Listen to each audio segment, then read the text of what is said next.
Recently release হোৱা যি গীতে অকণমান গুণগুণাইছে।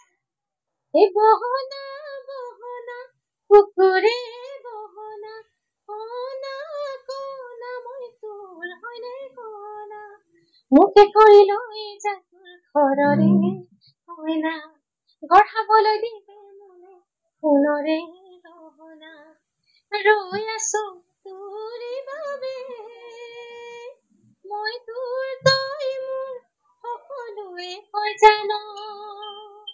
Thank U.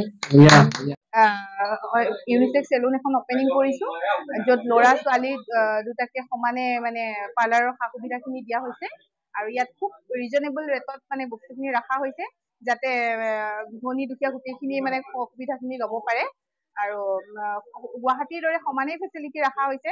গুৱাহাটীত কষ্টলি নগৈ ইয়াতেই গোটেইখিনি সুবিধা আমি ৰাখিছো এটা সীমিত দামত, গতিকে সকলোখিনি আহিব বুলি আশা ৰাখিছো আৰু সকলো ৰাইজে উত্তৰ গুৱাহাটীবাসী ৰাইজে আদৰি ল'ব বুলি কেতিয়াৰ ইউনিসেক্স সেলুনত আশা ৰাখিছো। আচলতে আজি খুব বেছি ভাল লাগিছে। ইমান সুন্দৰ এটি আচলতে প্ৰতিষ্ঠান মুকলি হ'ল আৰু মুকলি কৰিব পাই সৌভাগ্য মানিছো আৰু আমাৰ সকলোৰে পৰিচিত কৰুণা দাস সকলোৱে জানে আন্তঃৰাষ্ট্ৰীয় খেলুৱৈ পৰ্যায়ত তেখেতে টাইকোৱাণ্ডো আন্তঃৰাষ্ট্ৰীয় খেলিছে আৰু আপোনাৰ অসম অলিম্পিকৰ কাৰ্যনিৰ্বাহক সদস্য হিচাপে তেখেত আছে। গতিকে ইমান তেওঁ ইমান সুন্দৰ এটি পদক্ষেপ লৈছে।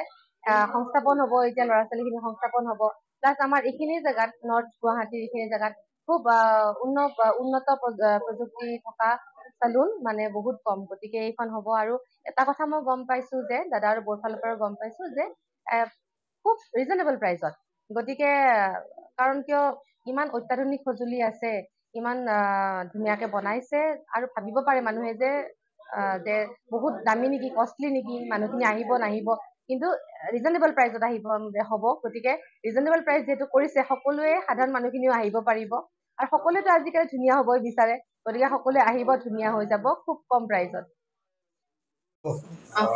মোৰ বহুত দিনৰ পৰা এটা ইচ্ছা আছিল আমাৰ নলবাৰীত এখন ভাল চেলুন এখন স্থাপন কৰা আৰু তাৰ বাবে মই এতিয়া এই পদক্ষেপটো ল'লোঁ। আৰু ইয়াতে যিহেতু আমাৰ অসমীয়া ল'ৰা এতিয়া চুলি কাটিব শিকিছে, অসমীয়া ছোৱালী চুলি কাটিব শিকিছে, এতিয়া যিহেতু মোৰ চেলুনখনত এতিয়া অসমীয়া ল'ৰা আৰু ছোৱালী দুজনীকে ৰখা হৈছে। সেই হিচাপে আমাৰ অসমৰো আমাৰ এই যিটো বস্তু আপোনাৰ চেলুনৰ কি বুলি কয় কনচেপ্টটো সেই বস্তুটো এতিয়া আমাৰ ইয়াতো ৰানিং কৰিলোঁ আৰু আমাৰ প্ৰত্যেকবোৰ মানুহ আমাৰ আগতে গুৱাহাটীত গৈ আছিল, সেই গুৱাহাটীত যিটো ফেচিলিটি আছিল সেই বস্তুটো আমাৰ নলবাৰীৰ মানুহখিনি যেন পায় কম ৰেঞ্জত, সেই হিচাপে উদ্যোগ হেৰি কৰাৰ কাৰণে মই ইউনিসেক্স চেলুনখন ষ্টাৰ্ট কৰোঁ যাতে সকলো মানুহবোৰ ইয়ালৈ আহে আৰু চবেই যে আমাক অলপ কোপাৰেট কৰি আৰু যেন আৰু দুখন তিনিখন বেলেগেও বনাওক, যেন আমাৰ এই বস্তুটো ইউনিসেক্স চেলুনৰ যিটো মানে এটা বিজনেছ বুলিয়ে কৈছোঁ দিয়কচোন। এতিয়া যিহেতু অকল মোৰ বুলি নহয়, মানে চবৰে যেন এইটো এটা সহায় হয়, সবখিনি মানুহে যে ইয়াতে খেলিছে, সেই তাৰ বাবে এইটো আৰম্ভ কৰিলোঁ আৰু মানুহৰ সহযোগিতা বিচাৰিছোঁ।